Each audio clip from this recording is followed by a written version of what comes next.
सबसे पहले मैं इसी बात को समझना चाहूंगा शिवाज साहब, अब एलएसी को उतना पोरस और वल्नरेबल ना समझे चीन जो पहले समझता रहा।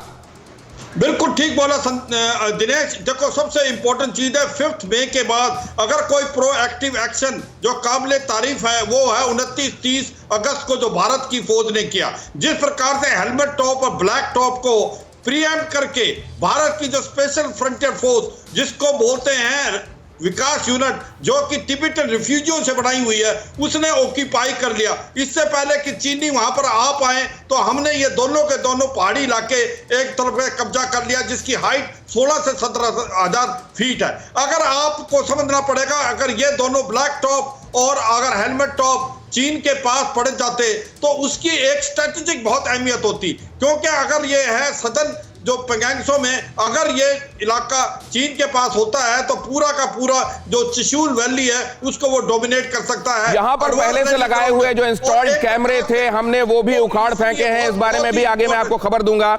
शिवाज साहब, मैं आपको रोकते हुए आरएसएन सिंह साहब के पास जा रहा हूं। आरएसएन सिंह साहब, उम्मीद कर रहा हूं कि आपको आवाज मिल रही होगी। आप देख रहे हैं हमारे बाकी मेहमान भी जो एलएसी से आपके साथ जुड़े हुए हैं। आदित्य राज कौल जो वहां पहुंचे हुए हैं, चेहरा टैन हो गया है आज पूरे दिन आपके साथ वहां धूप में बैठकर, क्योंकि धूप सीधी वहां आती है और एकदम खुली हुई धूप उनके चेहरे पर पड़ रही है। वहां संजय सोई भी आपको नजर आ रहे हैं, टोपी लगाए हुए जो आपको नजर आ रहे हैं वो संजय सोई बैठे हुए हैं। और इधर अशोक सज्जनहार साहब से मैं आपको मिलवा ही चुका हूं। लेकिन आरएसएन सिंह साहब, मैं आपके पास आ रहा हूं।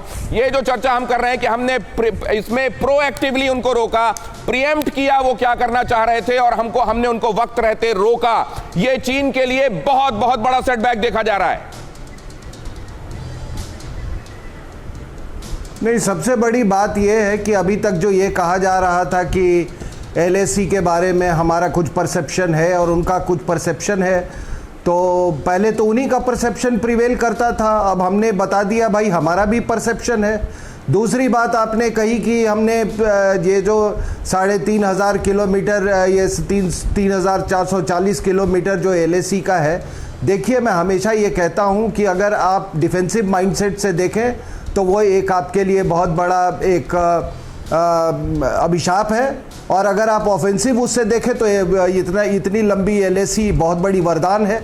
तो उस वरदान को हमने इस बार, वरदान इस तरह से है कि इस इतने लंबे 3,500 किलोमीटर पर आप कहां से घुस जाएं कुछ मालूम नहीं है। तो हमने ऑफेंसिव एक्शन लिया, कल को कहां से हम जाएंगे अपने परसेप्शन से उसका तो ये एक माइंडसेट, एक बहुत बड़ी माइंडसेट। तीसरी बात जो सबसे बड़ी बात है, प्रीएम्प्टिव। देखिए, जब आपका परसेप्शन है एलएसी का, तो क्या कोई एलएसी के पास आएगा तभी आप उसको प्रीएम्प्ट करेंगे? नहीं करेंगे ना। उसको इसके पहले कि वो एलएसी तक पहुंचे, आप उसका पूरे डिस्ट्रक्शन का आप इंतजाम करेंगे।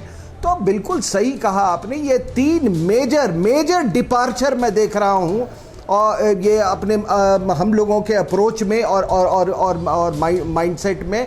और ये थैंक गॉड कि ये गलवान वाली इंसिडेंट हुई कि हमारी आंखें खुली, और ये जो हमने अमेरिका के साथ मिल के जो ये पीसफुल राइज ऑफ चाइना। लेकिन एक बात और सर, आरएसएन सिंह साहब, इस बात के लिए तो हम शुक्रगुजार हैं कि गलवान वाली घटना ने हमको और ज्यादा बता दिया चीन का चरित्र क्या है। सर, मैं आपके पास लौटता हूं।